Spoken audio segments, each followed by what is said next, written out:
Well, hello, everybody. This is Dr. Troy Digwitz of the Commit and Go podcast, where we encourage you to make big commitments, take big action, and create big-ass results in your life and business. Today's topic is this: starting over, well, it sucks. So here I am. It is, we are getting towards the end of July. It's July 24th as of this recording. We're getting to the end of July, and I'm looking back. I'm reflecting over the course of the first 2 months of this beautiful, beautiful summer of 2019. And as I reflect, one of the things I'm looking at is what I did this morning. What I did this morning was I went out for a run, just a 2-mile run. And I went out for a run, and I was actually really satisfied with this run because I got a good sweat in, 6 o'clock in the morning, beautiful time to run, good sweat in, and I am moving on my pace. Now, why is that important? Well, let me tell you. For those of you who don't know, which would be probably everyone, because I really haven't talked about this, I have taken a break from cardiovascular work since the beginning of 2019. Why? Knees completely jacked up. I mean, running, hurt, sore, going up and down stairs, hurting, sore, just constantly bothering me. So I realized with all the abuse that I put my body through over the years that I probably needed to back off a little bit on the cardiovascular work. Same thing with my resistance training with a bum right shoulder and a bum right elbow. I can't afford to continue to let my body break down. I got to be smart about my body. And so what do? I moved to bands. I moved to TRX. I moved to a program called X3. And I've added these into my arsenal of trainings to help my body to heal while still having the ability to work out and train. Now, the problem with the cardiovascular side is that I haven't been able to hit the road.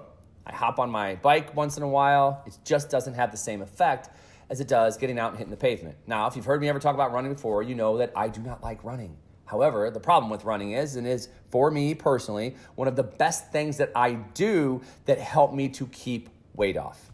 So as I go into June of 2019, I said, look, I got to do something. I can't keep sitting on the sidelines with cardio. I've got to get out there and I've got to get some movement in. I don't like the way that I'm feeling. And so even though the knees were still hurting, still sore, I got some wraps to put around them, and I went out, and yes, I'm that guy on the side of the road. I went out and I started running again. Now, between then and now, June 1st, and this recording, July 24th, I've probably ran about, I'm going to say 7 to 8 times. I don't know the exact number, but I also know that I have really eased myself back into this. Here's the problem with that. When I stopped running, I was running at a clip of about 8 minutes and 10 seconds per mile, give or take. Sometimes it was 7:50 per mile. Sometimes it was 8:10 or 8:20 a mile. But I was in that really, really awesome range that felt good for me. It was a place that I loved being. Now, when I went out for my first run, I came in at a clip of almost 11 minutes per mile.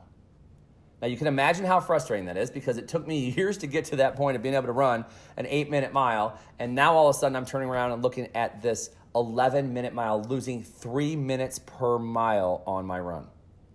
And the realization hit me. Dude, you're starting over. And I'll never forget that day because I was pissed, I was aggravated, I was frustrated. I will say this to you, I was even doubting, like, shit, am I going to even be able to get back to an 8-minute mile? My knees are still jacked up. It's still uncomfortable to run. And I realized that I just had to make it important enough. Like, is it something that I really want to do? And what are the benefits of me doing it? And so I had to have a conversation with, myself. And why are you running? Why do you want to run? And I want to run, not because I enjoy running. I want to run because I know that is one of the things that I do that helps me to maintain a weight that is very comfortable for me, that it's energizing for me, that it allows me to do the things that I want to do. I feel good. I look good. All of those things come into play when I am at a certain weight. And I know one of the best ways for me to lose that weight is to get my running down. Now, the 8 minutes isn't really that important to me. However, I'm also a dude who likes to prove myself, and not to you and not to anyone else watching or listening, but I like to prove myself. I like to prove that I can, and if I put my mind to something, I will. And so I've been running. Now, again, only about 7 to 8 times, and those first ones coming in at very high clips that I'm not very happy about. And then it hit a couple of weeks ago. I came in at about a 9-minute, 45-second pace per mile. The beauty of this is I was at a place called the Lake of the Ozarks, with some great hills there, which make training and running very, very tough. And yet, even with those hills, I still came in at 9:45. Now, this had been, at that point in time, about 4 weeks after I had started running. And at that point in time, probably only running maybe 5 times, maybe 4. So my brain goes to this place. It's like, dude, you got to keep it up. It's going to be hard, but if it's worth it, you'll keep doing it. And then I believe somewhere in there, I took another week off. I did some HIIT training, high intensity interval training on a treadmill. So that's anywhere from a 7 to a 10-minute workout on the treadmill, running just sprints. And then I came back probably a couple weeks ago and had another 10-minute and 20-second run. And I'm like, oh, well, that sucks. Not happy with that. And then I came back today and had a 9:43. 9 minutes, 43 seconds per mile. Now, why am I sharing all this with you? Because number one, starting over sucks. It felt like I was starting from scratch.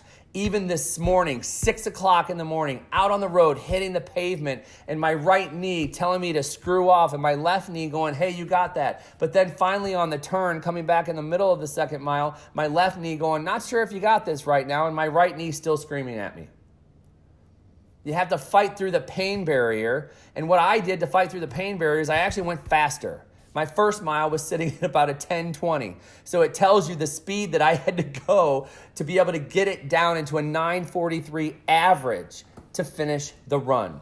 Starting over, folks, sucks. And it happens to all of us. However, there is something on the other side of starting over.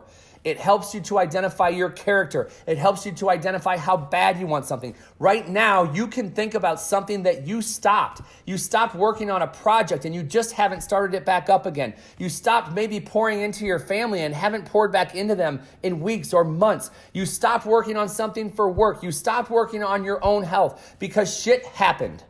And it does. Shit just happens. And we have to find a way to look at the things that are important to us and say, screw it, I'm going to do it. I'm going after this. And as much as starting over sucks, it's even worse to sit there defeated with a towel hanging over your head, knowing that you could have gotten in the game. What I know about you and I, you listening right now, is that you are a breather. Yes, you are breathing. What you know about me is that I am breathing, which means that we are alive. And if we are alive, we have an opportunity that stares us in the face every fucking day to get up and do the work. The question becomes, are you going to do the work?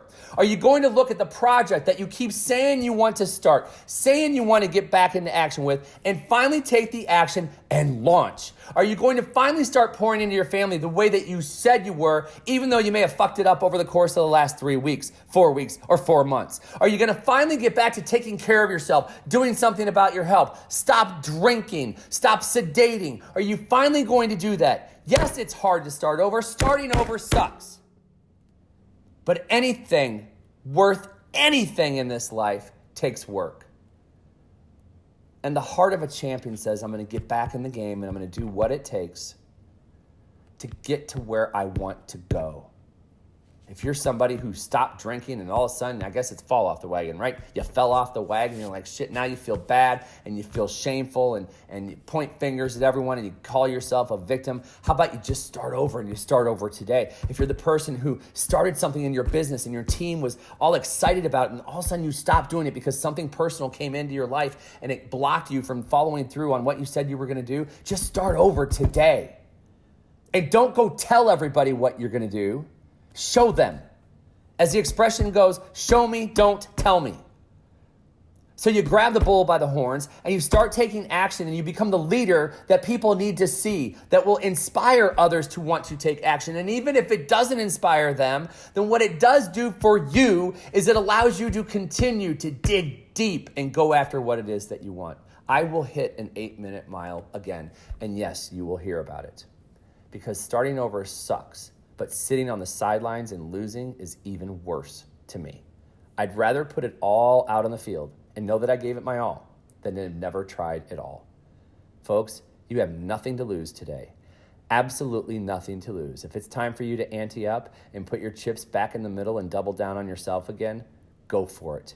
Take that one step today and another tomorrow, and you too will move past the phase of starting over, and you'll be in the phase of moving. And that's all we have to do, folks, is keep moving, and we'll get to where we want to go. That's all I've got for you here today. Hey, as always, thanks for listening to Dr. Troy Dukowitz. Look, if you want to reach out to me, people have reached out to me. It's very, very cool. You notice I did last podcast was on Dr. Mark, who had sent a message to me. So please reach out to me. Share with me your victories. Share with me your challenges. Anything that I can do to help, I am here for you. Email me, drtroy, DRTROY, @commitandgo.com. Otherwise, head on over to commitandgo.com and check out the site. Find out more about myself, about programs that we run throughout the days, weeks, months of the year. That's all I've got for you here today. I am Dr. Troy Dukowitz. This has been the Commit and Go podcast. I would say FIRECAST. That's what it was today, right? Reminding you to make big commitments, take big action to create big-ass results in your life and business. We'll hear you next time. Bye-bye.